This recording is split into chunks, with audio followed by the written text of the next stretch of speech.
Back to another episode of Am I Doing This Wrong? You're here with same hosts, same gals, new topic. I don't know. I feel like I still want to say my name, but I guess I could skip it. It's the one that starts with an R. Hey, how are you doing? Nice. There's only two of us, so right. That's fair. Yeah, it's the loud one. So the one you have to turn about that. Yeah. Yeah. You have to turn your volume down. Adjust your volume. Right. That's okay. I wear that proudfully. It's a night, isn't it? Happy Friday, yeah. Morgan. How are you? I'm good. I am much better. Last episode, I was deathly ill with COVID, unfortunately, but I am feeling much better. Had a good week and have a fun weekend planned. So I'm excited for that. Go into a little photo shoot. Maybe you guys will see it. Maybe you won't. I don't know. We'll see how it turns out. Patreon exclusive. Yes. For our OnlyFans. Sperm Killers. At Sperm Killers. Yes. We're going to do it. I mean, at this point, we should. Yeah. No, definitely. That's a branding moment right here. So yeah. I'm just telling you, all you OG listeners, that in a year's time, okay, when you hear about sperm killers going viral for their quirky comments and risque photos on OnlyFans, you'll be able to say you knew us when, Right. Yeah, exactly. Yeah. I remember when they were just a podcast. Yeah, right. That'll be you. I don't know why you're like 65 now. Right. I don't know why. Yeah, all of our OnlyFans subscribers are old women, old grandmas. But hey, we'll take it. We'll take it. Everyone's got a fetish. Everyone's got a kink. Everyone has their niche. And that's ours. Niche. Now we finally figured it out. We figured out our niche. 65-year-old, very sexually active women. That's okay with me, honestly. That's fine with me too. That's a goal. That would be a goal. Yeah. It is. Yeah. We just started a bucket list and that's number one. No, number one is to start the Sperm Killers Patreon and OnlyFans. Yeah. It's just like a bunch of egg dishes all over our body now. We can only wear flannel. I'm ahead of the game. If you're watching for the visual conversation on YouTube, you get all this plaid, all this red lip, it's an aesthetic. It's a vibe. Yeah. It's a vibe. It's a Friday vibe. It is. It is. It's a sperm killer vibe. Oh, yes. Oh my gosh. Okay. How are you? Oh, I'm good. You know what? I have an announcement to make. Everyone, I quit my motherfucking job. Yes. Put that little sound effect in there. Yeah. Now I'm just going to hold you to every sound effect. I know. It's the pressure's on. Right. But no, this is a big deal. Yeah. I'm saying it, kind of haphazard, but this is a really big deal. I quit my job, but I also for the time quit my career, right? Like my career that I've been working at for the last, almost 10 years now. It's wild to say, but yeah, I quit that career. I was a high school teacher in my own classroom for about 5 years. And I just decided this cannot stand any longer. I had to figure out something else. I'm at a loss for words. Morgan knows it was of course, in typical Ryan fashion, I wait until the 11th hour and I'm like, oh, I don't think I can do it. Okay, I quit right now. Right. But it needed to happen that way. I don't think it could have happened any other way, if that makes sense. So last week on the podcast, I did mention, I was like, oh, there's a big announcement and oh my God, this big thing happened. Right. In typical social media fashion, oh, don't ask me about it, but it's a big deal, Right. Yeah. There's a meme for it, I'm sure. Yeah. Right. Yeah, exactly. But yeah, I don't know. That kept me in kind of this weird limbo moment, not just the literal situation with my job, but just mentally, I was just holy fuck, is what I did like what I wanted to do, but I'm 2 weeks out, and I'm like, I'm so glad I made this choice. Kudos and props to all of our, teachers and people that still work in the school system and just any like high risk job right now. It was like recently brought to my attention. I think on social media somewhere. Oh no, I was actually talking to an old coworker and they were basically saying like, yeah, we don't get any hazard pay. And I was like, holy shit, that's so true. Like teachers never got offered any hazard pay, like it was just like, you need to go back because like, that's what needs to happen. But we were never consulted, there was never an option for us. And so to me, we talked about this on the quitting your job episode. You do need to feel valued at a place, and the fact is just because it's, public, it's a publicly funded, like the educational system as we know it, for the most part, it's not all publicly funded. But the reality is that there's just like this different attachment that you have to like, you feel like indebted to your students and you feel indebted to your department. And like, you just have all these connections, real human connections that you might not have, like, if you're working at, a cubicle office type job or, something where you're a little bit more isolated. Like I see these people day in, day out, 5 days a week, 8 hours a day. And so that's a long time. You definitely make these connections. But the reality is that just like every other business in this company, because capitalism kills everything, like everything has to make a number, everything has a quota. And we as teachers also have those same quotas. They're just like wrapped in like nice human wrapping, in the form of like young people, so you feel indebted to these young people. You want to be there to change and see like the growth, but at the same time, like, but if I'm not growing myself, I'm just going to become bitter and like really, really, really unhappy. So still processing it, definitely, but I know that I did this for the right reasons. And I would just hope, that other teachers that, don't have as many options, like I really hope that you find a way to like take care of yourself through these times. But the reality is that I did have like other options in my life, and so that made me I'm in a pretty different position than a lot of educators in this country. And so I made that personal decision for myself. Like I was like, I can't feel bad about leaving my students or leaving my department or not being able to continue like these language classes. Like I can't be responsible for any of that. Like, right. That's it. And it's hard because you do feel beholden to those things, but in the end, it's your life. Yeah. And you have to make choices that make you happy. Right. Yeah. So, yay, I'm proud of you. Thank you. Very exciting. It's very scary. I've quit a couple of times myself. Yeah. In spectacular fashion. So I know there's like a lot of fear and hesitation, but it also can be very empowering and freeing. It can open up so many more possibilities. So let Ryan be an inspiration to anyone who is feeling unsure in their current career. You can do it. You can do it. You deserve to go after whatever you want to go after. It's out there for you. So we support you, and yay for Ryan. Yes. Yeah, exactly. So I'm, a recent freelance interpreter / I'm still figuring my shit out.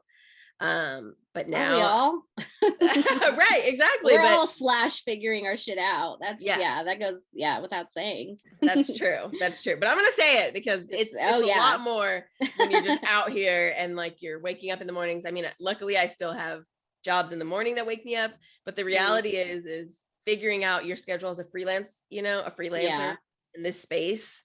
It's just so different. But I'm so glad that I've given myself the opportunity to do it. So let's not focus on that because we have a lot more fun things to talk about on the podcast. But it's been a revelation. So now I feel even more, amped up and ready and motivated to like continue with our podcast and do the things we want to do because we have real aspirations and we're just so thankful that people are here like on this ride with us. So absolutely. Yeah. But with that said, our topic for today is airplane etiquette. Ooh. Okay. I feel like I'm gonna have a lot of feelings on this one, but as you guys probably know, I'm kind of psychotic in some things. So here we go. So here we go. Exactly. No. And yes, I think airplane etiquette is one of those things where it like falls into your pet peeves, right? But it Yeah. also falls into like one of the sources of like anxiety, right? Like figuring out how to navigate airplanes and flights and just like airports and all those things, baggage, getting picked up, getting dropped off, like all those parts of airplane etiquette are really just kind of like unspoken, right? Unless you just happen to travel a lot with your family, or you were in a household that traveled a lot, or or made that your goal, right, in your adult life. I think that a lot of things go unsaid, and I've seen people fumble with the situation often. I have fumbled with the situation often, but I've really tried to make it my goal that like when a flight is coming up, like especially now in my like adult years where I have more control over the situation, like I really make a point to make sure that like my plan is like flawless, so that even when it does mess up, you still have like a cushion of like, that's okay because I planned for like this, and you know what I mean? Yes. Yeah, you need some forethought with it. But that's true also. Like I'm trying to think of a time where I went to the airport and I wasn't like sweaty. Like it's just it's a sure thing. It doesn't matter where you're flying out of. It doesn't matter the temperature. You're gonna have to pack a jacket because it's gonna get cold on the plane. True. But it's just a lot of anxiety getting through security. We talked about this in the pet peeves episode. Like you have a 15-second window. You better get those shoes back on or just leave them and go. Get some more at the gift shop. You probably have 2 extra hours to kill. Like go to it because yeah, it's a lot of unspoken rules, but it's a process. It's a whole process. Yeah. That's where like all of this all your social skills and like ability to read social cues come in handy. You're like constantly like kind of thinking on the spot, like figuring it out. You're kind of like a stand-up comedian. You're like, oh, did that work? No. Okay. I'm going to just like go try to read the room. Yeah. Right. Read the room. Exactly. Like make a joke. If like the line is long, like, oh, I've never taken this long. I mean, you just really have to know what to do and when to do it. Because yeah, you're going to essentially be in like this, tube with a lot of other people, with a lot of other things that they've got going on, and you've all seen, if you have been on planes, especially if you're a more seasoned like plane rider, you've seen like the different types of people that matriculate, you've seen the partiers that don't give a fuck and they like left their boarding pass on their seat and they're like, like, let me go get it. Woo! Or like the family with like the screaming child who's like the mother is like exhausted. She's got like 5 kids hanging off of every limb. And and the dad's got like 19 bags and he's like, oh, like where's the boarding passes? And I'm like, I'm over here with like my one suitcase, just like, you're making me tense. Now I need to go get a massage. Right. And that's the thing. I think like with airports, with flying in general, like I'm watching everyone else. Like, and I think that's part of the anxiety is that you have everything you do, you have to think of everyone around you too. Boom. And that's why I think Americans struggle with it so fucking much. if you Good point. Good point. It's true. Like you have to have a community mindset. Like what is going to affect the immediate people within my like 5-foot diameter, right? Right. Or radius, is that tuna sandwich really the right choice for the lunch you want to bring on the plane with you? Is it? Yeah. Is it? Because in your mind, it might play out great. You're like, it's filling, it's easy to, handle. I'm like, it's only $30 at Starbucks instead of everything else. Yeah, there's a reason for that. Which, is it just me, or is Starbucks more expensive in the airport? Like, everything's more expensive. No, everything is more expensive, but yes, incling Starbucks. Okay, just making sure, because I know Starbucks is expensive no matter what. But I feel like I'm like, is it just me, or is this size smaller? Like, I just feel like everything is like in miniature. I don't know, petite vanilla scones, they're already petite, they're extra, like petite. Yeah. Yeah. Yeah, Yeah. exactly. They're the mini petite scones. And I'm just like, this is excessive. Right. But it's not excessive because it's tiny. Right. No, So. it's the opposite. Yeah. Right. Because you're at the airport. Right. Exactly. And so that was my first question, actually, before we even dive into the topics, which we're kind of covering. But I wanted to ask, how do you prepare to get on planes? Like, so airplane etiquette, as far as like really what happens on the airplane, I have a bunch of information on that, and we'll get to that. But what are some of like your preparation tips? Obviously we don't have to go through all of them. Just the tip, just to see how it feels. But what are some? I have like a few examples that I want to share. But what would you say, like, to someone that maybe doesn't have as much experience flying, right? Maybe they flew a few times, but they're getting ready to do their first like international trip, right? Because you do have to prepare a little bit differently when you go international. That's true. Versus like a 2-hour flight, right?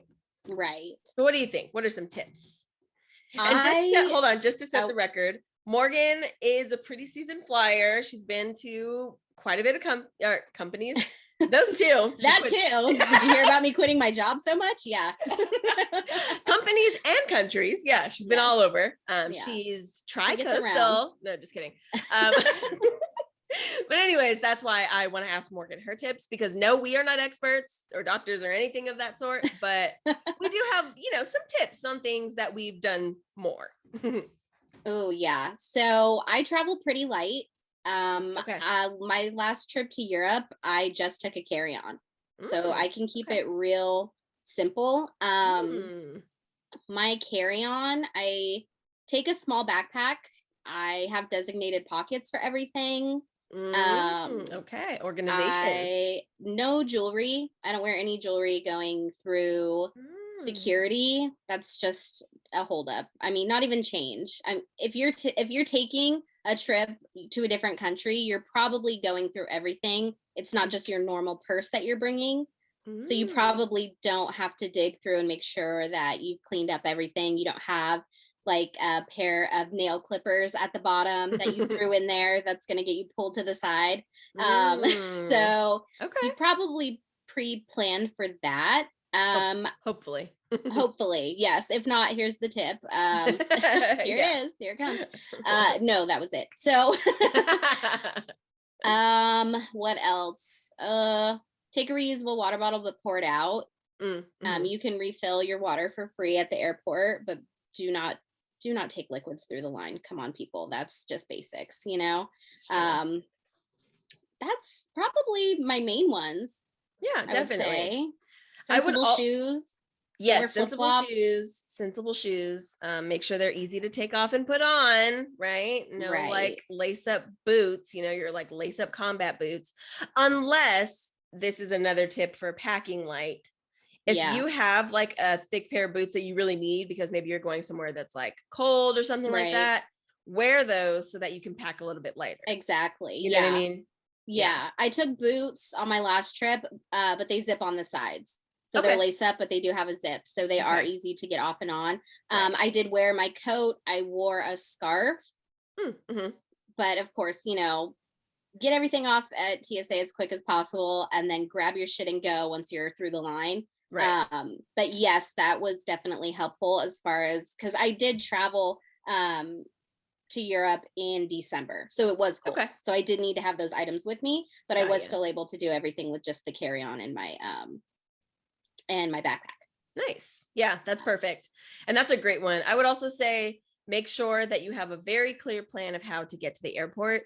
As we know, depending on what state you live or what country, your airport might be a little bit more rural, meaning that it's a lot easier to get, to and fro.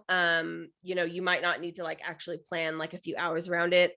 If you're from big cities, New York, DC, LA, Chicago, these are all cities that their airport tends to be right in the hustle and bustle of like everyday traffic.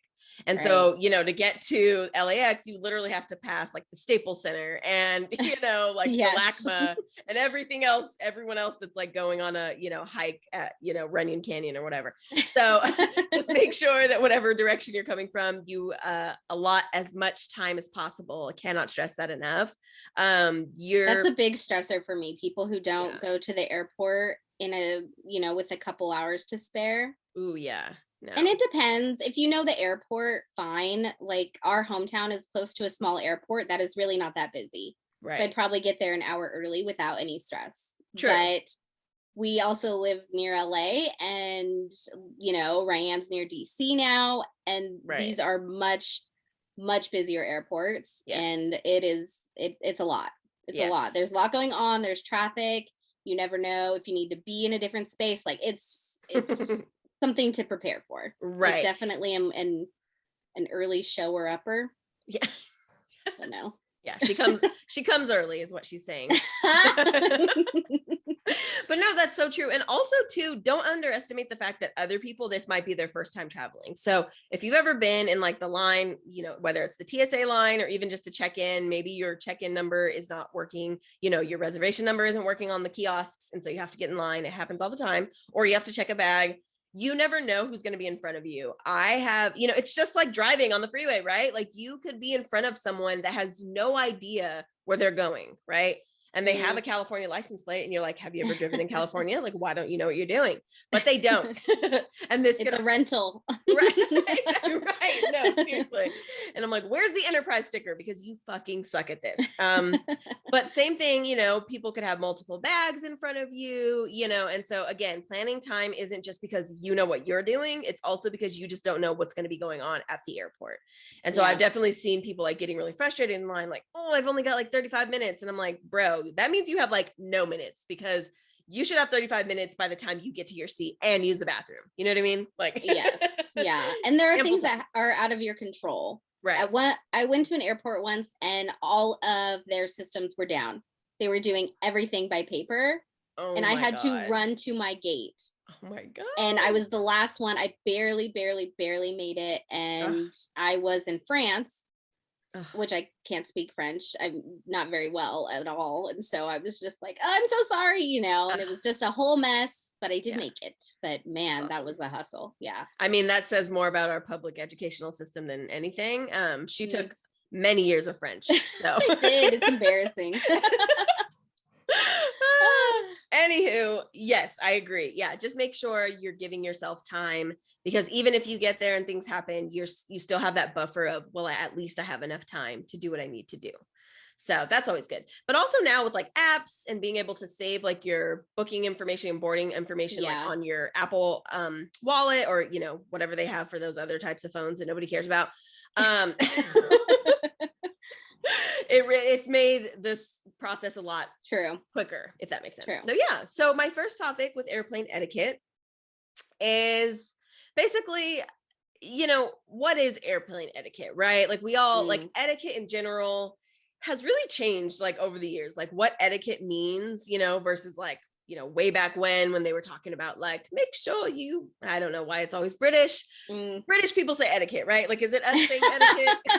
Americans. I think Americans look to the British because they seem fancier. Yeah. So exactly. I think that's where, our mind goes when we're thinking etiquette. Yeah. Yeah. I know where you're coming from. Yeah. I see the Queen, and her like, chair with her 19 forks and her hat, her gloves and her gloves. Right. And she's etiquette, you know what I mean? And her corgis. Yeah. Her corgis, exactly. And so anyways, I came across, of course, like some articles, but I really liked that there was like this old video from the early 2000s on YouTube, and it was by Peter Greenberg, and it was just titled How to Behave When You Fly.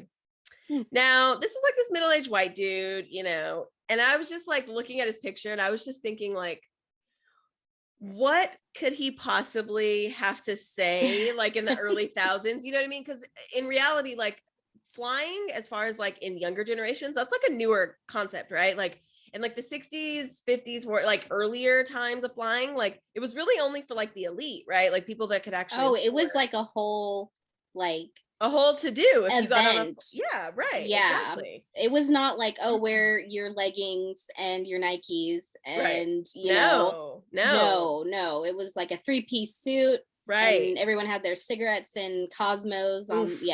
In the flight, exactly. In the flight, exactly. Yeah, their airplane etiquette, that's shit.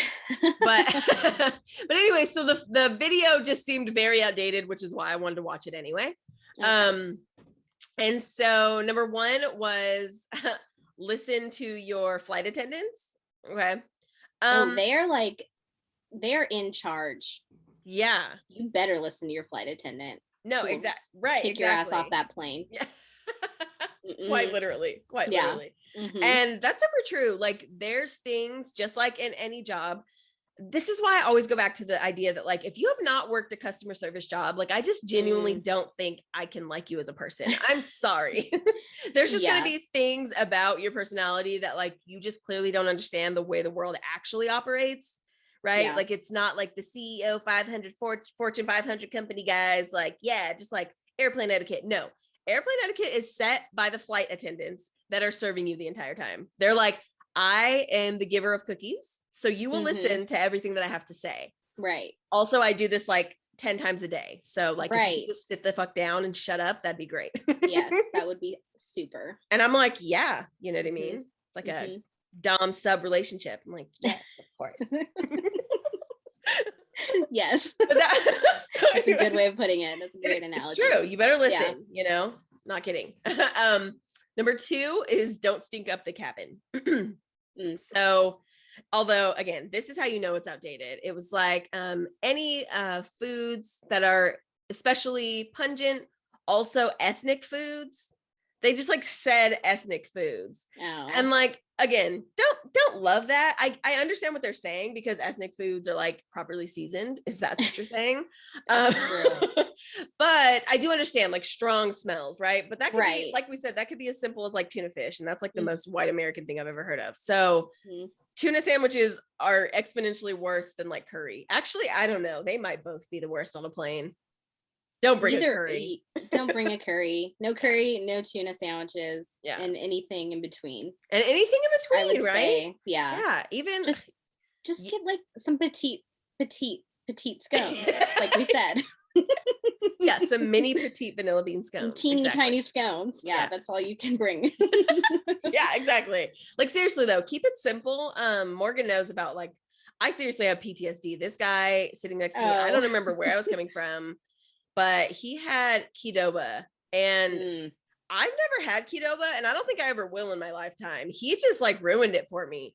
Qdoba is basically like a Chipotle, but Chipotle adjacent, which I'm not a Chipotle person. Sorry, don't come for me. There's too much red onion in the guacamole. There, I said it. So I don't care for it, but I can imagine, what this smelled like. He probably had like a lot of sauce on there. It was probably like a marinated meat situation. Right. It was probably all closed up. So it was kind of like, you know, building up the aroma, and then it pops the lid off once like the door is closed, and you're like, oh sir, and you're right next to him. So I was right next to him, and he opened it like 3 separate times. There were just so many wrong things with that situation, because right across the aisle was this woman with her 2 kids, and she's like trying to wrangle them in the whole time.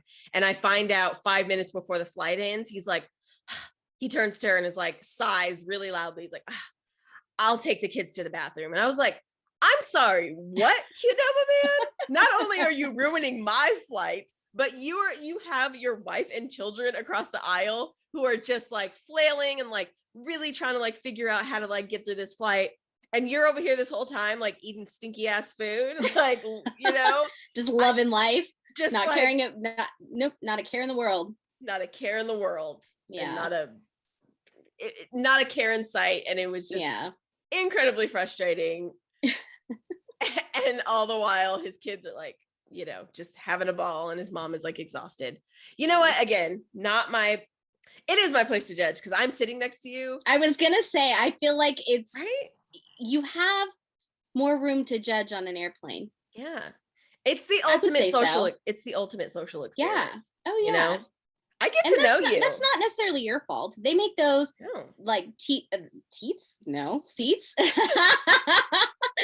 They make those seats so small. You are packed in there. You are on top of each other. Yeah, exactly. So what else are you going to do? What else are you going to do? Exactly. Not eat Qdoba. That's what. That's Number 3 on this list was avoid loud music or disruptions. And they specifically said, don't be a disruption yourself. Like, don't be disruptive.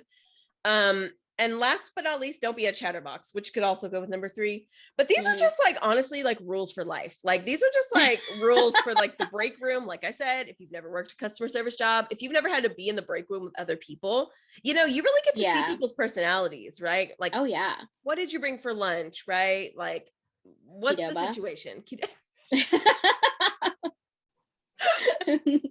No, exactly. Like if you get Qdoba like catered for your party or something and everybody just opens those bowls later, I mean, that's just, I know, they're like, oh, it's in the back room. You know that the whole Old Navy smells like Qdoba because you guys got that to cater. Yeah, the only place that could like handle it is like Hollister or Abercrombie. You know, they have enough. Like, I can't even walk past there anymore. It's way too strong. It's oh my God, way too strong. I haven't been past one of those stores in such a long time. Do they still like pump it full of just that smell? Yes, I will like divert my path through the mall to avoid it. It's just way too strong. Malls are so weird to me. Malls are like the last like dying, like weird, fantastical place from like the 80s, you know, like when they show the mall in what's the show on Netflix, Stranger Things, when they show like the mall, and it's like such this iconic place, like I totally get where they're coming from, but like every mall still has that same pattern from the 80s, but it's just really like dingy and like old now. And I walk in and so many malls are like vacant. I'm like, this is a scene from like a zombie apocalypse movie, you know? It is. It would be a good place to go during a zombie apocalypse. Really true. Well, yeah, I mean, if you wanted like half off on Foot Locker, I don't know how far you get with like Auntie Anne's. True. And Qdoba, Morgan. Oh, good point. Good point. Never mind. Costco's where it's at. Yeah, I take it all back. Yeah. But anywho, yeah. So I just think, again, those rules were just really good for life. Like, just be a better human being. And it should just apply to being on an airplane, airplane as well. Are you a chatty person on an airplane? Or are you like me, myself, and I? That's it. Staying in my corner. I'm not even going to use the bathroom unless it's an emergency. That's me too. I will not move. No, exactly. If I don't have to use the bathroom, I will not use the bathroom on a plane. Unless it's for a different reason. We'll get into that a little later. Maybe not though. It's kind of gross. We'll see. But no, I am very, which is on another article I found, I'm very headphones in, do not disturb. I will not disturb you.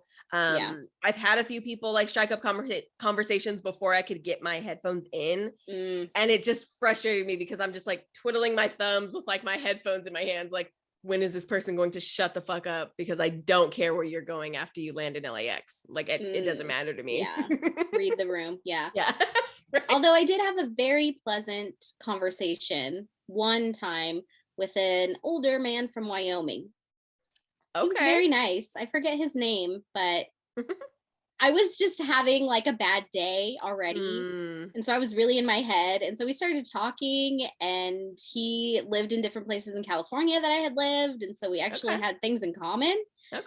And he was really nice. So it's like taxi cab confessions. Morgan's over here like but no, that's really true. I've had some weird, actually coincidental people that sat next to me where it was like we had these weird connections to each other. I can't remember exactly what happened one time, but it was like we ended up actually knowing like a few of the same people, like pulled up our Facebooks and we're like, oh my God, we have like mutual friends, which was kind of funny. Yeah, that's wild. Small world. Yeah, very small world. I can't remember exactly where it was, but I know it was a connection to Santa Barbara and like somewhere else. In like Colorado. It was weird. I can't remember exactly what happened, but it was really interesting. And like we ended up actually knowing some of the same people. It was pretty cool. But oh yeah. One more story real quick. Yeah. So that last trip to Europe, I went with some friends, and we had a connecting flight from a little tiny airport in England up to Scotland. And it had been delayed because bad weather, or the flight was running late. I forget why, but we get on the plane and it's so small. It's the smallest plane I've ever been on. It has the propellers on the outside, which I've never been on a plane that has that. And the weather was terrible. And it was the bumpiest, most turbulent flight I've ever been on. And so I'm sitting next to one of our friends, and I'm just gripping the armrests as tight as possible. My hands were sweating and cramping. And our other friend in front of us is sitting next to this stranger and having the best conversation of her life. And she just, not a care in the world. I'm looking at our other friend like, is she fucking kidding me right now? We're going to fall out of the sky. She's just like chatting up Mr. So-and-so with the glasses. Right. It was. She was like, if this is it, I want to have a friend. True. I want to have really, another friend. Human connection, I guess. Right. But I was just freaking the fuck out over there. Yeah. I mean, yeah, she could be very comfortable, or that is like a method to get through it, right? That's true. Let's not pay attention to it, which was actually on one of the lists, and I actually didn't write it down for that reason, because it was basically like, it said like, don't freak the fuck out, during turbulence, because it was like most of what we feel is actually not like real turbulence. It's just like, small little disturbances apparently. But to me, I don't know. That's one of the kind of like risks about taking a flight, is that you could be in like a really vulnerable position with someone you've never met in your life. That's true. It could really become like a therapy session. Like, oh, are you scared of flights? Well, yeah, I think it comes from like my fear of abandonment, because when I was younger, like, oh God, I don't think I'm just saying it could go there. I'm just saying it could go there. You know what I mean? It could. Not for you, maybe. I mean, maybe for you, Wyoming man. What if you had experienced some crazy turbulence with him and you locked hands and he was like, and then you pulled away, and then he was like, wait, why did you pull away? Are you scared of commitment? It could happen. Oh, that would have been like a lot. I don't know if we would have gotten that far. He was much older too. I'm not like, he wasn't like a silver fox. He was like, the silver fox's dad. Yeah. Yes.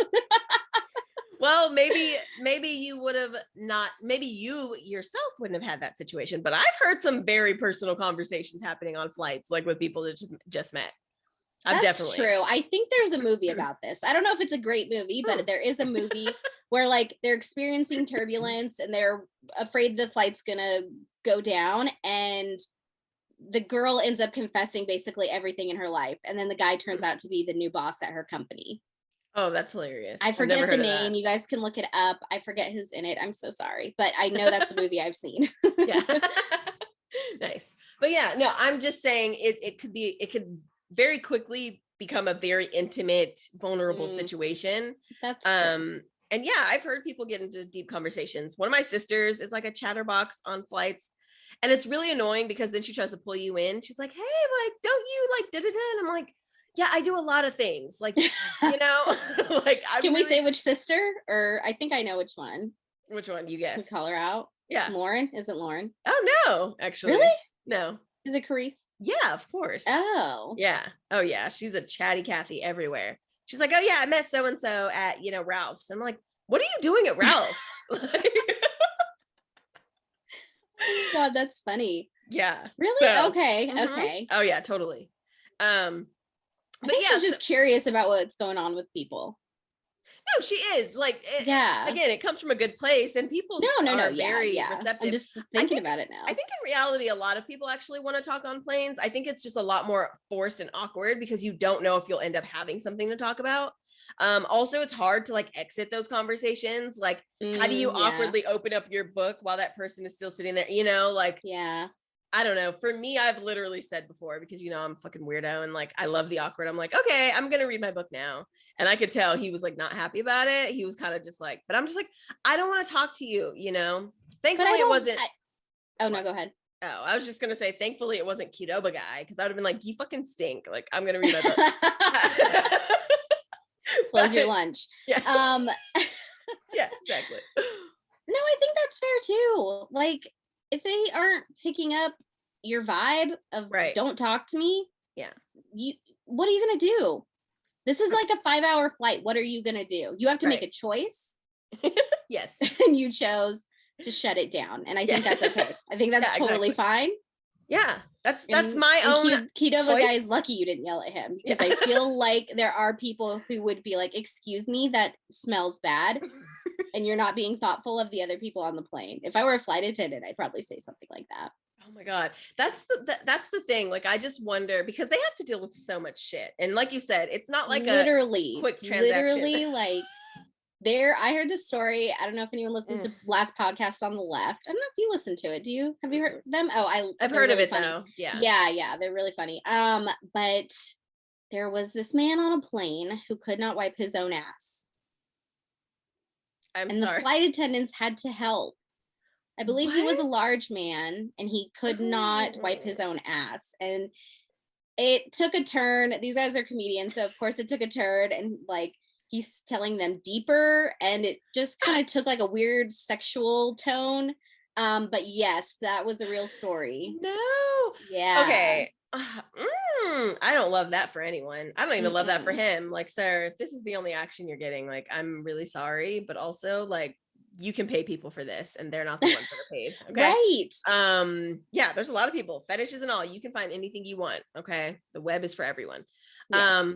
But the reality of that is that, like, that's why you don't need to use the bathroom just because like you feel like it. Like if you are an adult on a flight, you need to just suck it the fuck up. Like literally, like suck your asshole up and like get through the flight. Like do not put anybody through that. Like I understand emergencies happen, right? But like the Sure. reality is suck it up. I don't know what to tell you. Like we're on a flight. I was on a flight not too long ago where it was like delayed like 30 minutes because there was like this older man flying by himself, but he was like having trouble breathing. Mm. And this is like during COVID times. And so they're like, have to take his mask off and like they all double masked so that they could like get near him and like give him this breathing machine and everything. And it's an unfortunate situation, right? Because obviously I don't think this man would have flown by himself if he didn't have to, right? Or if it was a different circumstance maybe. These are also really crazy times, so it just makes everything a little bit more heightened, right? And a little bit more Right. anxiety ridden. But I understand that emergencies happen, they do. But like your shit, like you need to figure out your shit before you get on the flight. Like that's all that is. Like That's true. And there are how many hundreds of other people on the flight with you, depending on the size of the flight? Like they're all doing that as well. right. Everyone has to shit. So Yeah. That's why yeah, everyone goes right to the bathrooms after. Like I get it, like I get it. that's true. And I think etiquette in an airplane bathroom is a little bit different than etiquette in a regular Mm, bathroom, because what if you have two more connecting flights? What if you're not going to actually be in a normal place or in like a private room for the next 30 hours? right. You Right. got to do what you got to do No, in exactly. that airport bathroom. Oh yeah, That's you why the see stalls are people. so big. You got to Right. change your clothes, like sponge yourself down, wash Hmm. your face, brush your teeth. Like people, Yes. it's like moving into the airport. It's Exactly. there's that Right. Yeah. shelf, there's that shelf on the back. There's Got that to put all shit. your stuff down, lay it So out. true. No, it's so Yeah. true, which is why the next article that I found was 10 do's and don'ts of flying, which is a guide Mm. by traveldailynews.com. And it was basically like a mishmash of a lot of different people putting in contributors, kind of adding to this list. I think a few of them were like actual like flight attendants, right, who do this on the daily. So they're just like, hey, we figured Ooh. out the best way to do it. Yeah. If you ever want like luggage recommendations, highly recommend asking like a flight attendant or somebody in the airport, because they can really just give you the best understanding of like what really works, right? That's smart. So some of the do's that I really liked, well, no, some of them I really liked. Some of them I was like, let's get your opinion. So I'm going to try and maintain straight faced for our YouTube listeners and see Morgan's reaction and what Okay. she says. So the first do on the list was greet your fellow passengers. No. What? Okay, I'm so glad I didn't have to keep that in, right? Like That would be, it's already awkward walking onto the plane and you're looking everyone in the eye. And why are people judging when you're getting on the plane? Unless you're the last person and you're holding things up, people just stare other people down when they're getting on the plane. We'll get to It's that. a weird thing. Yeah, there's a difference But between if you people watching and voyeurism. Like you need to like learn the line. right. Be grateful you're sitting in the front rows, just pull out your book and be done with it. Stop looking at every Yeah. single person. No. Just We'll get to the first it. class fuckers. But don't walk that. in and be like, hello, everyone. I mean, Yeah. there's probably one guy on every flight who's like that. There is. Which I can get down with if he's not obnoxious the whole time. Yeah, it's okay. It's always like some middle-aged dude that like still believes like he can just like be that guy everywhere. Like, how's it going? Oh yeah, see you got like that big bag, eh? Like, we don't need a dad joke every 5 minutes. Like, just shut up. No, I wasn't thinking that. That would be annoying. I was thinking like, okay, what if like a group of guys is getting on a plane and they're going to Vegas for a bachelor party? They're probably going to be a little wild, and if they're but not like I don't care. I don't care. Right, you don't care. But I could see them getting on the plane, like, "Woo, Vegas!" Oh yeah. They probably do like a little hype up. And then hopefully they'd sit not too close to you because you know they're going to get rowdy. Right, exactly. No, exactly, because even a party is not as fun on a flight because you either maintain it the entire time or you have to like learn the line and shut the fuck up, right? Like, and most of the time, like I'm not gonna lie, I've seen people party a full flight, like I've seen it happen. Oh yeah. And again, more power to them. It's just that there's just so many other people around. You know what I mean? Like we didn't all sign up for the bachelor party. True. Fair. Yeah. You know, good point. So, anywho, so that was the first one. Number 2, pack a toothbrush. Or pack nicotine products. Okay. Yes Right? to the toothbrush. 100% yes to the toothbrush. But the nicotine makes sense too. If you are a smoker, obviously you're not going to be able to smoke on the flight.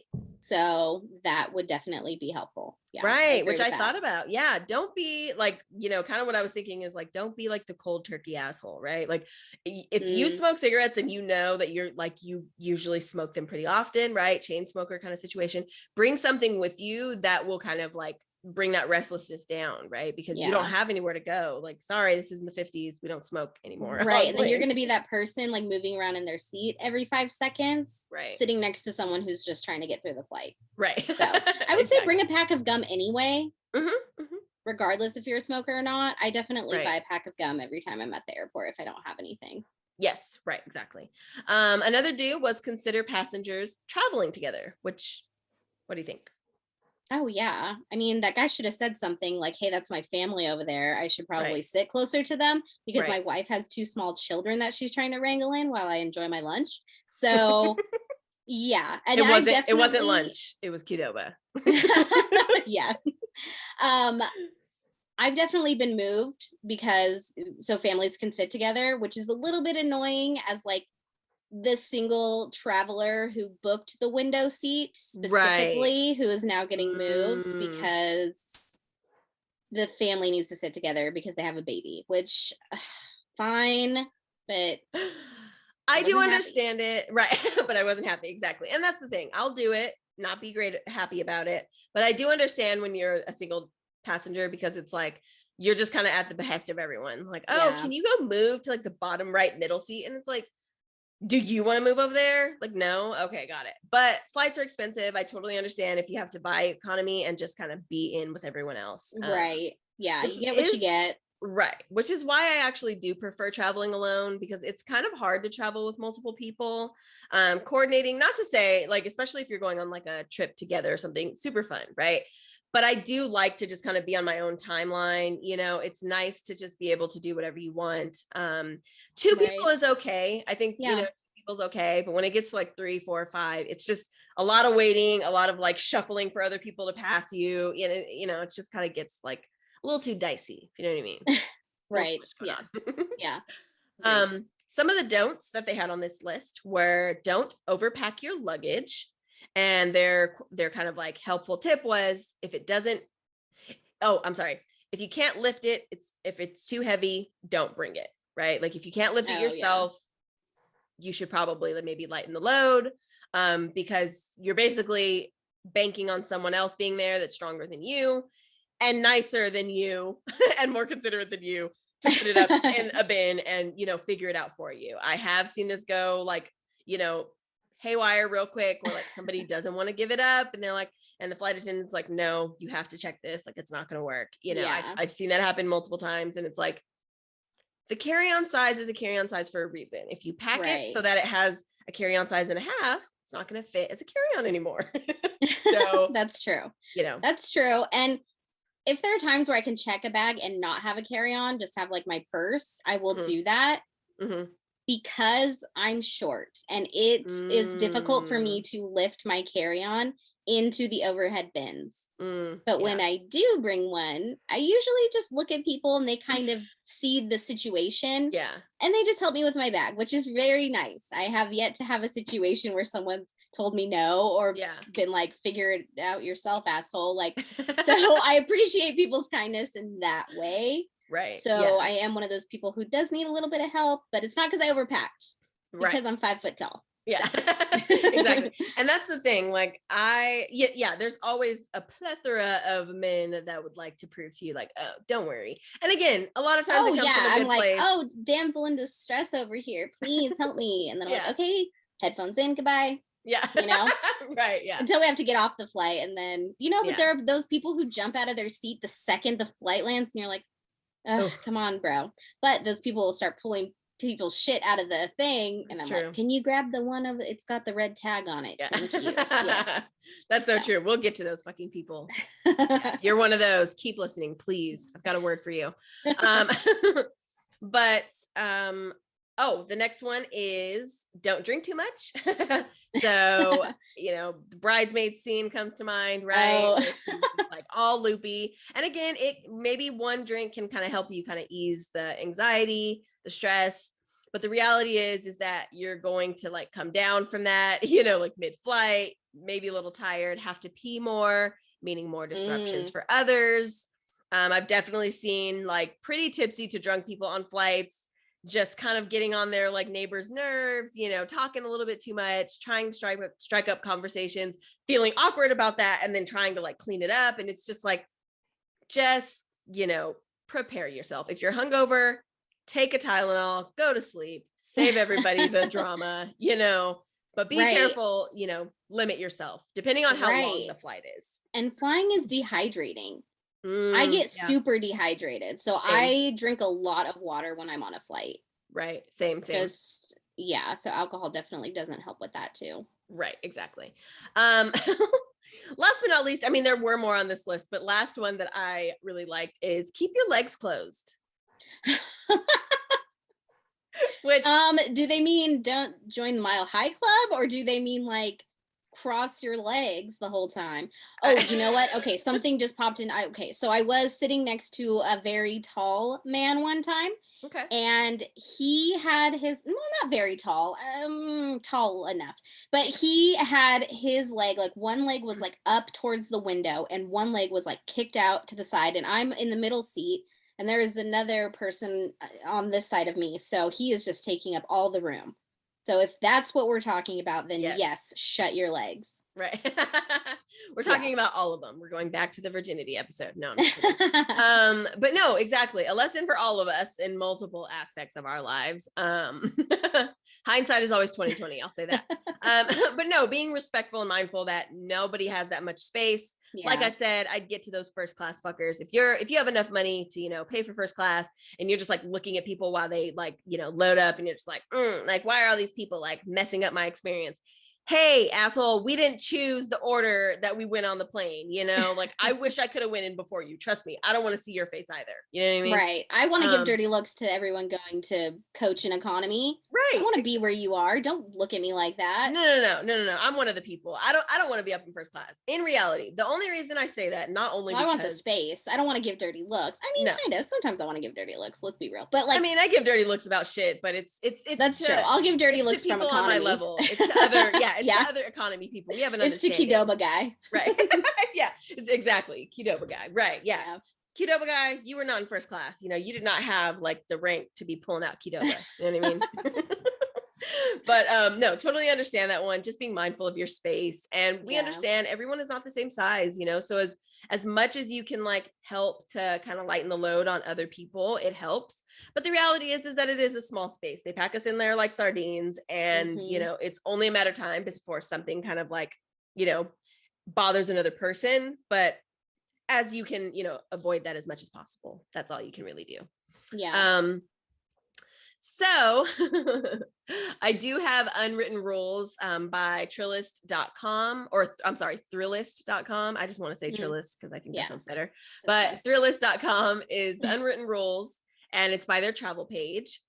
And so I like what they had to say, because they started off the article with, nowhere on the planet, with the exception of Apple stores, packs so many people in such a small space with potential to act like total jackasses.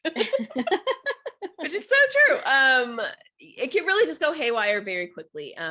So before we get to the ins and outs of the Mile High Club, these are some yeah, these are some helpful tips to remember as you're going through, because again, it involves a lot of different people to make sure that your flight runs smoothly. So number one, never ask if you can skip the security line. Didn't even know that was a thing, but if you are that person, no, you cannot skip the fucking line. Like, What? who the fuck does that? They have like pre-check and things. Like if you want to do that, there are ways for you to do that. Go get yourself certified or pay whatever extra. Right. That's a thing. Don't be that person right in Yeah. the middle of everyone trying to get through security who's No, holding it exactly. up, making it Because worse. more No. than likely you didn't prepare enough time, right? You got there late, and so you need to go to the front of the line. But the reality is, sorry, bud, doesn't work like that. Hopefully you learned that in second grade. But anyway, so don't cut the line. Number Yeah. two, don't get upset if TSA agents are rude to you, which I totally agree with. Yeah. They deal with way too much bullshit.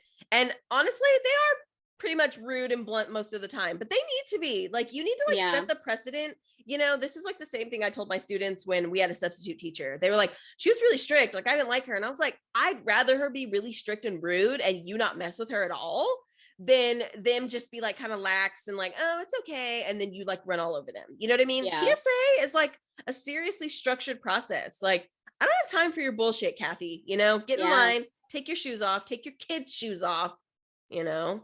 And for the last time, yes, your belt is going to ring the alarm. Take it off. Right. Oh my God. Yes. The amount of men I see walk through. Oh, is it my belt? Yes, it's your fucking belt, dude. Always your belt.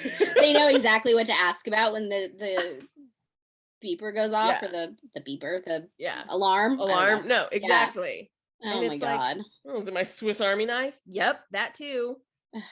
Yeah. Also, when do you ever use that fucking Swiss Army knife? Just kidding.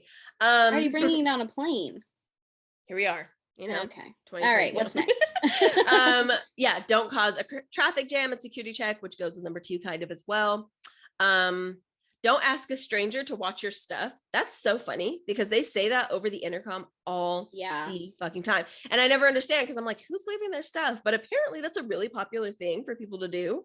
Why? Yeah. Well, that's the whole thing. Like if you see something, say something. That's the whole like security around like mysterious bags. Right. So I've actually done this. Oh, not good. But it was at a train station and not but it was a very sweet Canadian lady. And we were talking for a while after that. She was really nice. But my first thought was, I can't watch her bags. Right. But she was like, I just have to use the restroom. Like, you know, and she's like, she looked at me and I was like, oh, she thinks I look sweet and innocent. I'm going to watch her bag. And she came up and asked me. And of course I was like, okay. Right. No, exactly. And again, reading the room, right? Like these are just helpful tips, but things happen. I've definitely done it wrong, which of course we're going to get to, but I've done it wrong. I've definitely asked people to, I don't know about watch my stuff. Like I'm going to go to the bathroom, but I think like, oh, my food is ready. Can you watch my, you know, or something like that, you know, kind of quick. Oh, yeah. But I'm sure I've done both. Like, you know, I've been buzzed in an airport. I've done that wrong for sure. So who's to say what I've done? I was probably eating Qdoba on this flight actually. But the truth comes out. Right. Yeah, exactly. Skipping down to some of the ones that I really liked. If someone cuts you during boarding, don't like make a thing of it. However, because they're basically look, I'm like, however, this is the thing. There's like certain social cues and like social situations that happen where like you can really decide, like, are you a confrontational person? Are you a person that wants to say something, or do you just want to let it go by? You know, and again, that could totally depend on like just the reading the room, right? Is it busy? Are people just really trying to get on this flight? Is it a late flight? You know, so many things could happen. I understand. I actually was in France and going through the international check-in line for like your passports while most of the airlines were on strike. So it was wild. Like people that including me, that's flights were like about to leave, we literally had to like go under the ropes and like just go straight up, and we're like, we are going to miss our flight. But there's like 30 of us in line, like we have to go. So I understand situations happen, but however, I was getting my vaccine booster not too long ago, and the security guard from my school that I used to work at cut me in line. He was like behind me in line, and then like again, like the line was just getting crazy backed up. They couldn't start the vaccines when they thought. So we were standing there for like 30 minutes. So I had to go to my car because I had to teach the class after that period that I was going to get my vaccine. And so I was like, okay, I'm going to like go grab my bag. And when I come back, he just like kept inching in front of me. And I was like, are you seriously like cutting me in the line for our fucking vaccine booster, dude? Like, this is rude, right? That's rude. And what a way to like revert back. He's like, well, we're in school. Like, it's just such like a first grade move. Like, right? So weird. Exactly. It's very odd working in high schools. And it's not because of the students. But anyways, so yeah, there were a lot of other ones. I think, the last one that I liked, it was kind of funny, is don't recline in economy.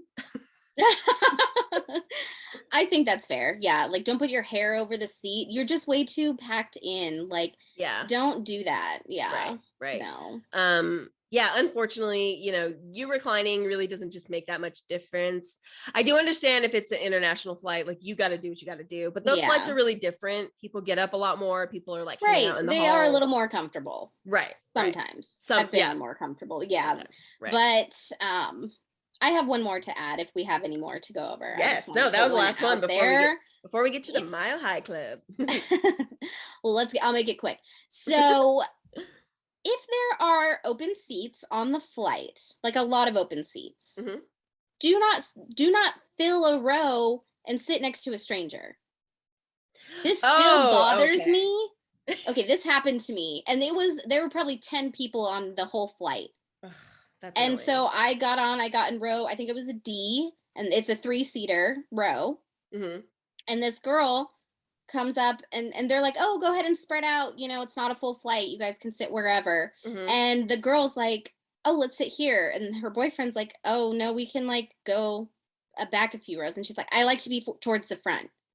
And so she sits right next to me and her boyfriend. And I'm just like, are you fucking kidding me? I was hungover. I'm pretty sure we were just in Vegas or something. I felt like shit. Oh my and I was just like, you're right next to me. Like, are you fucking kidding me? I should have gotten up and moved. I was so annoyed, but I just want to put that out there. Right. Do not sit next to a stranger if you can avoid it.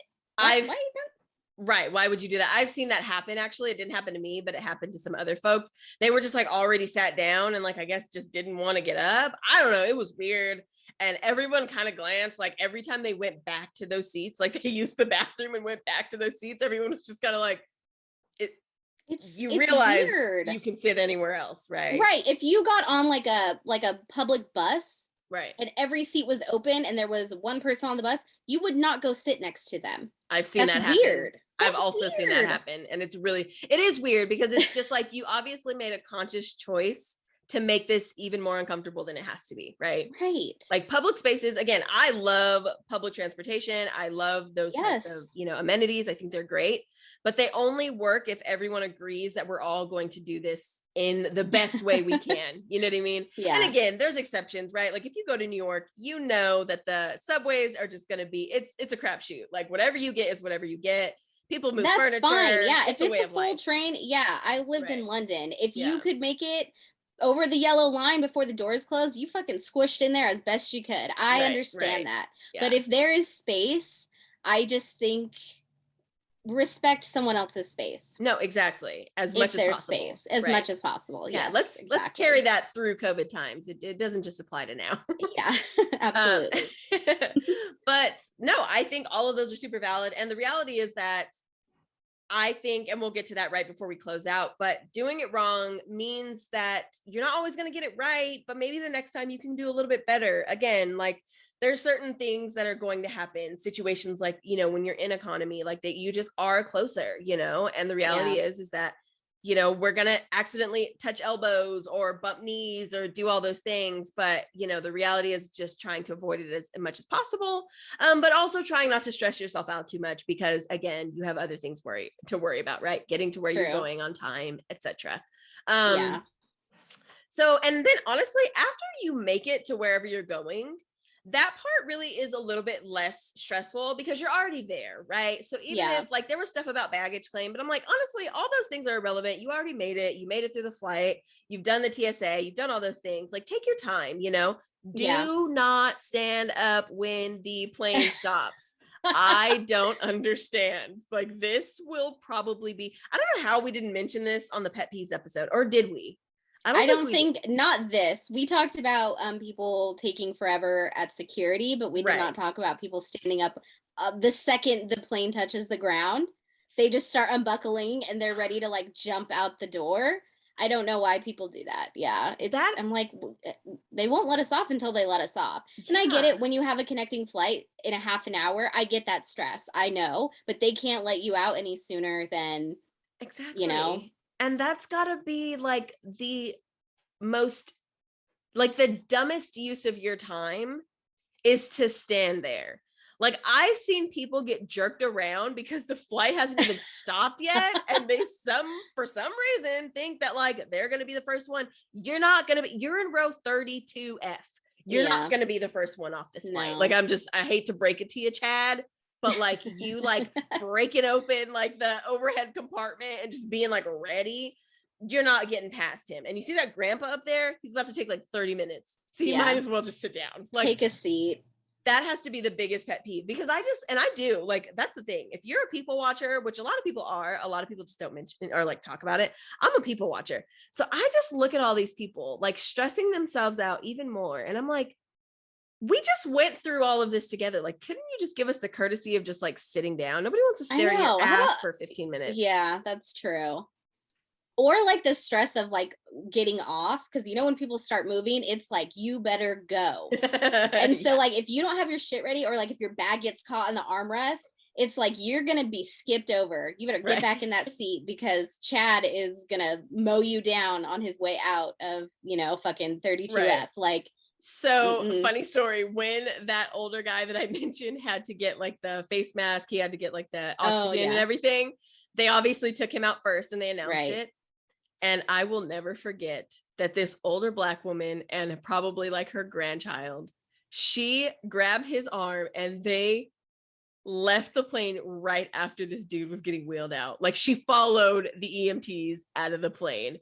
Wow. And everyone was just staring like, because they told everyone else to like sit down, like don't even stand up, right? Like we need to keep this clear.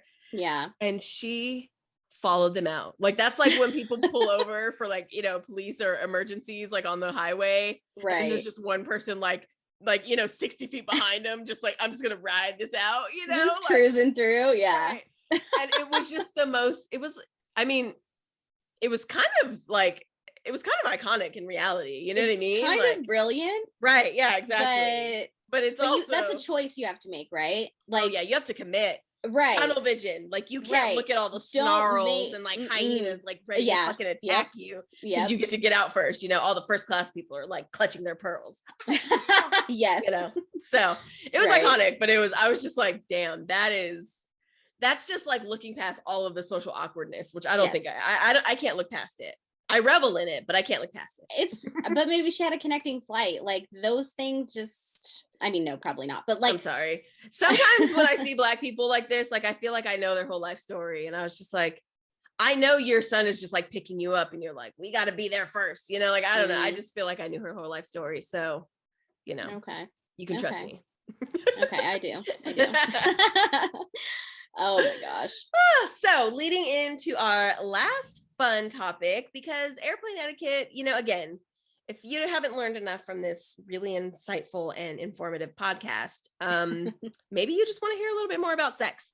So so let's talk about the Mile High Club, which this was always a funny term that they use like in pop culture, movies, you know, film and television always use this term. But obviously when I was younger, I had no idea what they were fucking talking about. But so basically, if you are not familiar, the term Mile High Club refers to two people engaging in sexual activity or sexual intercourse at an altitude of no less than 5,280 feet, which is a mile high above the earth in an airplane. So I actually didn't think about that because at first I was like, who just gave this arbitrary number? But it was like, no, that's literally a mile. You need. I didn't put it together until you started saying how many feet. Yeah, because I was going to be like, it has to be at 30,000 feet, and I was like, wait. But then Mile High Club, no, that makes sense. Okay, yeah, got exactly. Got it. Oh, so it was just me that didn't know that number was a mile. Got it. Okay. But anywho, so as I was looking it up, there's a lot to find out about the Mile High Club online. Also, other people have like used this term in other ways, but that's what it means in in relation to like the more colloquialism that you would hear on the everyday. And so I looked it up, and there was a site called milehighclub.com. Yeah, it was really interesting. And I really thought it was a club at first. I was like, wait, can you like actually join? I was like about to put in my credit card information. But it's actually like a site for erotica. So it's like erotic written and audio stories. Yeah, about like people's sexual experiences. However, from reading about 10 to 30 of them, I can tell that a lot of the, yeah, it was all for research purposes, obviously. Sure. Yeah. But I can tell that a lot of these stories are just erotica. Like, I don't really think that happened, because I mean, maybe they did. Hey, maybe people are just like living their lives. I don't know what happens in first class. Maybe it's a big orgy. I don't know. They close the curtains. I don't know what to tell you. That's true. They keep you out for a reason. It's because everyone in first class signed NDAs, and it's about to be a fucking wild party up in there. Yeah, that's the turbulence. You're not really hitting any turbulence outside the plane. It's just first class. The orgy has gotten started. Yes, it is in full effect. They're like, we are rocking. This plane's a rocking. Don't come a knocking. Yeah. But anywho, so I really liked this site, needless to say. And so honestly, if you think about it, I mean, it was milehighclub.com. Yes, milehighclub.com. Just for you guys, just to make sure for any of you wanting go to do your own research. Right, exactly. Look it up later. Purposes. Writing it down. Okay. Right.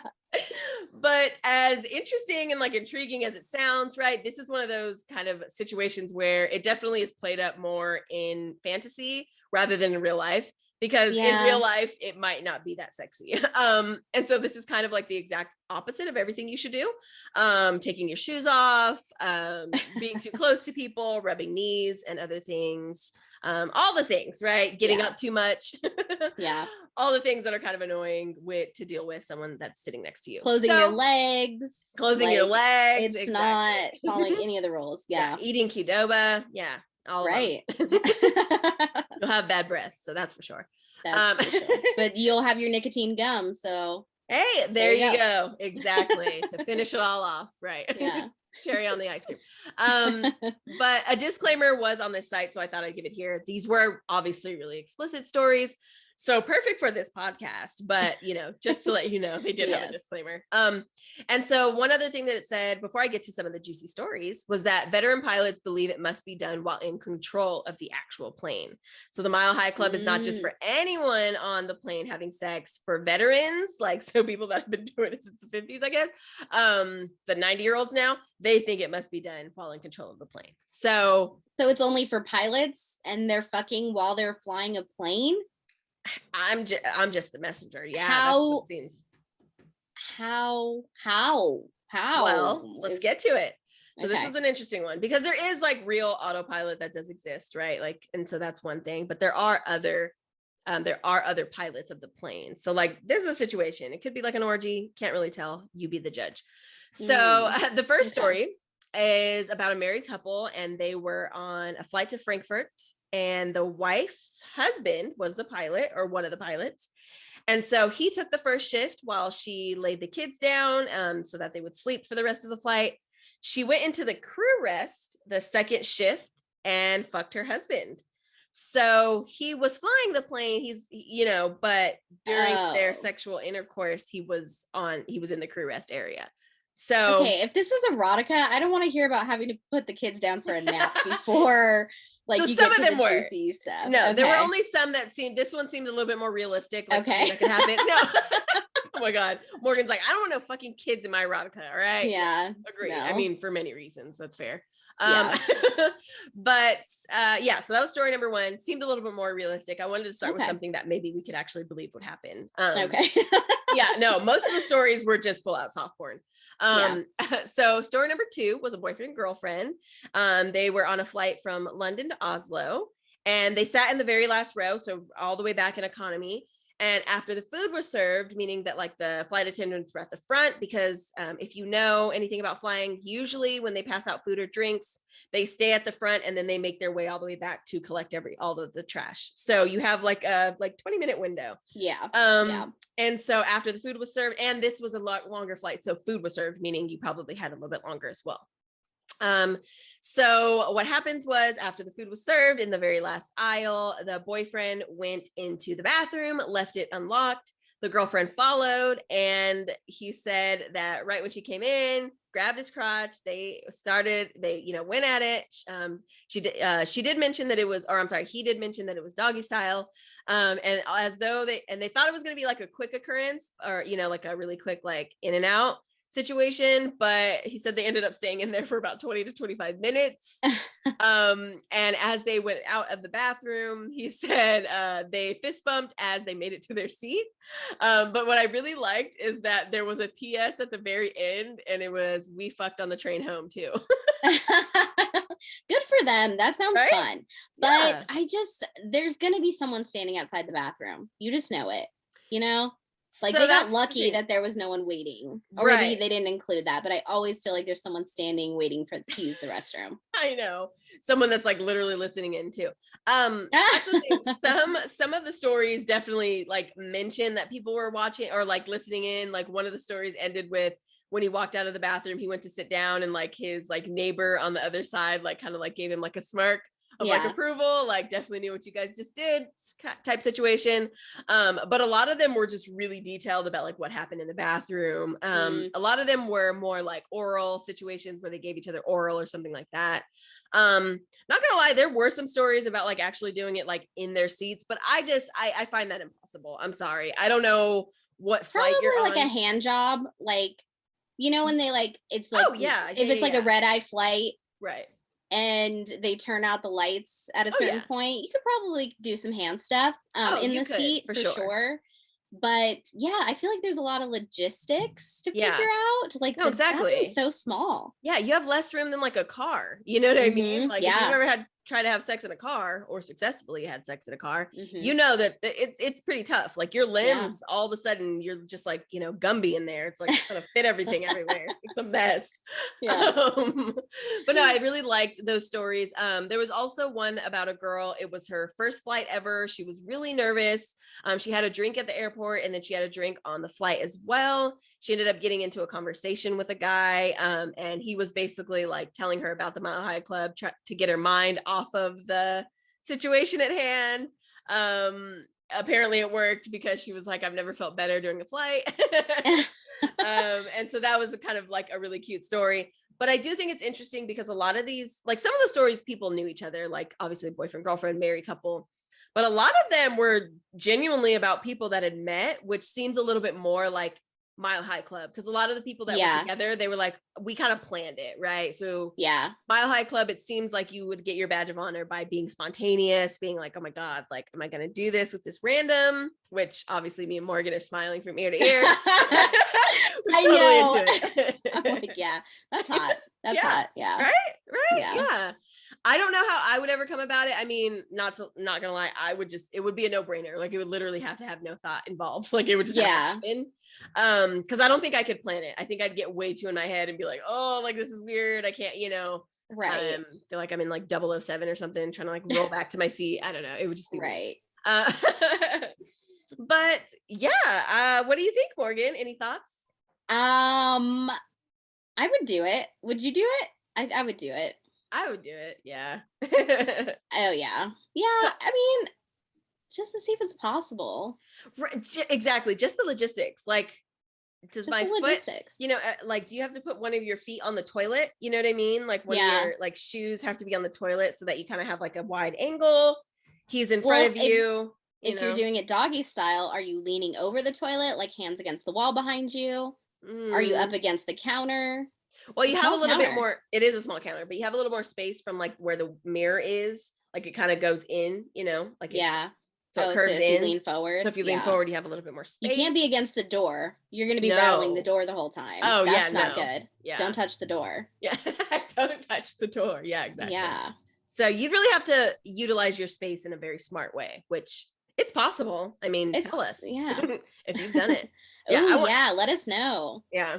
I think my ideal situation would be like on a double decker, Well, ideal situation would be on like a private jet. Oh, well, sure. But that takes the fun out of it. That's just like fucking in a bed. I mean, don't get me wrong. I want to go on a private jet. Oh, yeah. Yeah. However, I think the fun of it, because that's the thing, like the one with like the married PJ, couple, I'm having sex. Yeah, exactly. I'm just putting that out there right now. So be warned if you're on a PJ with me. PJ? God. Yeah, she's got acronyms for it. I'm like, PJ, who the fuck is private jets. Got it. Yeah. People say that, Ryan. It's not crazy. Yeah. Not as crazy as joining the Mile High Club, let me tell you. Yeah, people say that they don't have to pay taxes. It's not me. Never said PJ. But I want to. Why not? Let's fuck on a PJ. Yeah. Dream big. Dream high. Dream a mile high. Dream high, dream big, dream long, all of the things. Dream girth, you know what I mean? Dream it all. But anyways, obviously we have mentioned a few times, but have we done these things wrong? And I mentioned a few that I've definitely done wrong. I think the first time I was on a plane, or maybe like the first few times, I did stand up with the plane stops just because it was such a peer pressure situation where I was like, am I supposed to do this? Yeah. But then I realized, no, I'm not. One, you all look like idiots. Two, and you're not getting done with anything quicker. Three, right. You know what I mean? Like, we all catch up to each other in the hallway when we get off of this plane. So right. Not really worth it. Crowding the baggage claim was another one. I've done that wrong. I think I've been like, because I think in my mind, I sometimes attribute like, oh, I was one of the first to board the plane, therefore my bag will come out first. But that's not true, right? Like your bag, they just throw those fucking bags on. However, so I always have anxiety when I drop off my bag. I'm like, I might never see you again. You just disappear through that hole, and I don't know what's going on back there. I mean, imagine like all those different conveyor belts, like in movies. Mm-hmm. I don't know if that's real or like cartoons. I don't know what's going on. Sounds like you're describing the fallopian tubes. It's like something goes in there and then it like makes its way around. There's so many paths and loops, and it's a lot. Yeah. And you're just hoping it arrives when you do. Yeah. You're hoping. Keep hoping. Yeah. We're trying to figure it out still. And I think all in all, I think the reality is that travel is really exciting, and it can bring up like a lot of exciting, like, goals for yourself and going to new places, seeing new friends, or making new friends, meeting new people. But the reality is that the logistics is what's a lot of times it's left out of the plan. And so you just have to make sure, like, for example, if you're planning on leaving, but you work that day, you really want to make sure you have everything ready to go once you leave work, because if you don't have time to like go back to your apartment one more time, or, you know what I mean? Or just like go through your bag one more time, it can end up kind of dampening your experience of traveling. I've met so many people that are like, oh no, I don't really like getting on planes, like it's just too much. And I'm like, I mean, it's a lot, it is, but if you just get down like your routine, it's one of the best experiences ever. You know what I mean? So I do love taking off when you're, I love that feeling you get in your stomach. Yeah, I do love to travel, but yes, the logistics, you got to be on it. Right. And not everyone's going to be 100% of the time. Let's be real. Like you're going to be running you're going to be running late for a flight. Like that happens. Right. You can miss your connection, or you didn't have time to pack, and okay, then you're gonna buy shit when you get there. Like, yeah, exactly. It's fine. Yeah, we all deal with it. But and if you're a people watcher, it's one of the best places to watch people. It really is. And it helps take the pressure off yourself. Like we all feel like a hot mess. Like Morgan said, you're always sweaty in airports. Everyone's fucking sweaty. Yeah. But just people watch. You get to just see people in their in their state. Trying to figure out their lives. What are they doing? And so it's always earbuds in for me. I always have my headphones in just so that I can kind of tune out. But I really do like to watch, because it just kind of shows you everyone's in their own world. Everyone's got their own shit going on. They're really not worried about you not wearing like matching socks because you thought that was like a big deal. Like just live your life, go travel if you can. But just be respectful, be a human, and be respectful. Yes. Yes. Great advice. Great. Yeah. Love that. Sage advice. But and join the Mile High Club if you can, and then tell us about it with details. Thank you. Oh, fuck yeah. Yeah, do it. Fucking do it. Mm-hmm. Yeah. Yeah, fuck and do it. There you go. That's our motto. Yeah. Oh my gosh. But as always, this has been a wonderful conversation. Thank you, Morgan, for taking this ride with me. There you go. This was a good one. This was super fun. That was fun research. feel like we could talk about this for hours. I mean, yeah, we could complain about other people for hours. That's really what it is. So we're talking about sex for hours. So yeah, I could complain about somebody's Starbucks order for hours. So that's only part of the experience. Can you believe the prices? How old do we sound? We're like, I had to pay $6.50 for a cup of coffee at the airport. Like, okay. Yeah, flashback. Now we sound like our future oh my gosh, I ruined my joke. We sound like our future audience on OnlyFans. We sound like the 65-year-old old ladies who are, you know. Oh no, we're totally becoming those people. Like who you complain about most is inevitably who you will become. 100%. Yeah. So I'm okay with it. As long as I talk shit now, I know my fate. You know what I mean? I'm okay with it. So it gives me license to talk shit. Okay. But yeah, this was definitely a fun one. And I feel like we probably will, just with all our topics, come back to this one day and have more things to add to the list. Especially in these weird times where you don't get to travel as much. It was really fun and nostalgic, like thinking back to all the things that do happen in airplanes and airports, because it's one of those experiences where it's like, it's funny. It's always good stories to tell after what happened on your flight. You know, those are always really fun stories to talk about anyway. So enjoy yourself, enjoy the privilege of being able to fly. And do things wrong, but maybe improve the next time. That's what just try. Right. Yeah. That's all. There you go. And tell us about it. We'd love to hear your guys' crazy stories, because everyone has one. I mean, look how many we pulled out of, out of the bag just talking about this. Like everyone's got those stories of those, I sat next to so-and-so for 4 hours. Someone had a weird lunch. Like everyone's got those stories. So we'd love to hear it from you guys. So fun. We want to hear about your experiences too. Definitely. Yes. Please feel free to hit us up on social media at Wrong the Podcast on Instagram and Twitter. We really would love to, just hear from you guys. We try to do polls and different, comments activity on our Instagram page. And so if you would like to join the conversation, please hit us up there. Also, don't forget to like and subscribe on YouTube if you are watching for the visual conversation. Thank you so much for tuning in. And wherever you get your podcasts, rate us if you would like to. Give us some 5 stars if you would like to. We are just really so thankful that people are listening to us. Because we love to listen to ourselves, obviously. I don't know. Morgan's the editor for most of it. So Morgan, how you feeling? Do you like to listen to us still? Yes. Yeah. Just adjusting Ryan's volume all the time. That's just my new thing, Hey, my mom told me stop putting my head back. And I'm like, Mom, if I don't put my head back to laugh, I will blow everyone's eardrums out. Right. You're going to blow Morgan's computer speakers out. So throw that head back. Really lean into that laugh. Yeah, it's also a sex position, so take notes. Thank you so much for tuning in, listening to us every week, or watching on YouTube. And we look forward to having you all back to chat about some more wrong situations in the future. We will be back next week with another episode. So tune in then, guys. Bye. Bye.